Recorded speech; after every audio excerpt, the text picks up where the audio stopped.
People के पुराने पेड़ की छांव में एक टूटी फूटी सी झोपड़ी थी। यहीं रहती थी मीना, एक सीधी सादी, मेहनती और अपने परिवार के लिए समर्पित स्त्री। उसका पति सुरेश गांव का एक ईमानदार बढ़ई था। दोनों ने मिलकर जीवन की गाड़ी खींची थी।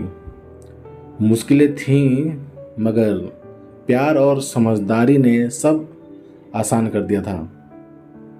उनके दो छोटे बच्चे आरव और पायल उनकी दुनिया की धुरी थे। मीना का हर दिन सुबह 4 बजे शुरू होता, बच्चों के लिए खाना बनाना, घर का काम और फिर खेतों में मजदूरी के लिए जाना। सुरेश दिन भर लकड़ी काटता, दरवाजे खिड़कियां बनाता।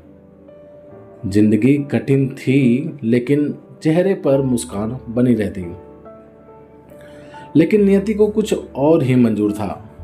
एक दिन गांव के पास की पहाड़ी से लकड़ी काटने गए सुरेश की पेड़ गिरने से मौत हो गई। खबर आई तो मीना का दिल बैठ गया।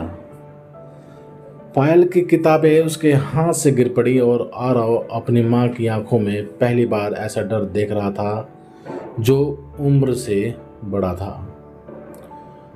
वो दिन मीना की जिंदगी का सबसे काला दिन था। पति के जाने के बाद मीना की दुनिया उजड़ गई। गांव वालों की निगाहें अब बदल गई थीं। कुछ लोग दया से, कुछ हिकारत से और कुछ लोग लोभ से उसे देखने लगे।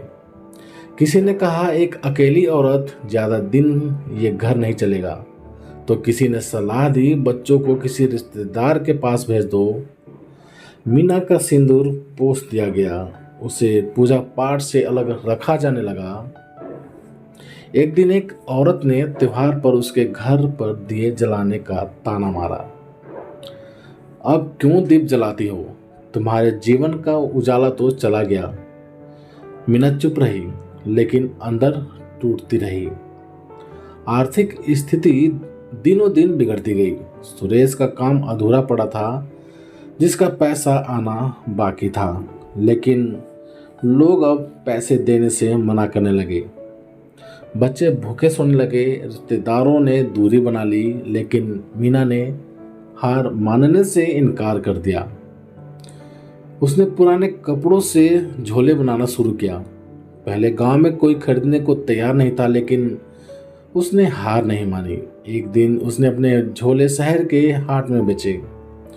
उसे थोड़े पैसे मिले, इतने नहीं कि पेट भर जाए, लेकिन उम्मीद जाग उठी। फिर मीना ने कुछ गांव की औरतों को अपने साथ जोड़ लिया। दिन में वो खुद झोले बनाती और शाम को बच्चों को पढ़ाती। धीरे धीरे उसकी मेहनत रंग लाने लगी। गांव के सरपंच की बहू ने जब मीना के बनाए झोले शहर की एक दुकान में देखे तो उसने पूरे गांव को बताया, मीना का काम बहुत सुंदर है। अब वही लोग जो ताने मारते थे तारीफ करने लगे। मीना ने अपने खेत के एक कोने में एक छोटा सा महिला केंद्र खोला, जहां वो गांव की विधवाओं और बेसहारा महिलाओं को हस्तकला सिखाने लगी। उन्होंने मिलकर टोकरी, दरी, झोले और राखियां बनानी शुरू की। गांव की औरतों की जिंदगी बदलने लगी।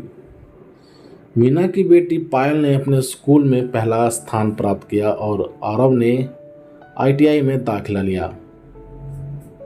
मीना की आंखों में आंसू थे, पर इस बार दुख के नहीं, गर्व के।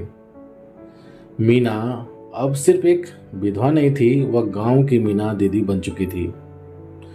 उसने दिखाया कि एक स्त्री की शक्ति तब असली रूप में सामने आती है जब उसे अकेले चलना पड़ता है। समाज उसे रोकना चाहता है, पर उसने हर बेड़ी को तोड़ दिया। आज मीना की बनाई हुई चीजें शहर की कई दुकानों में बिकती हैं। वो गांव की लड़कियों को आत्मनिर्भर बनाना सिखाती है। जब वह अपने केंद्र की दीवार पर टंगी सुरेश की तस्वीर को देखती है तो कहती है, तुम तो नहीं रहे, लेकिन तुम्हारा सपना मैं पूरा कर रही हूं।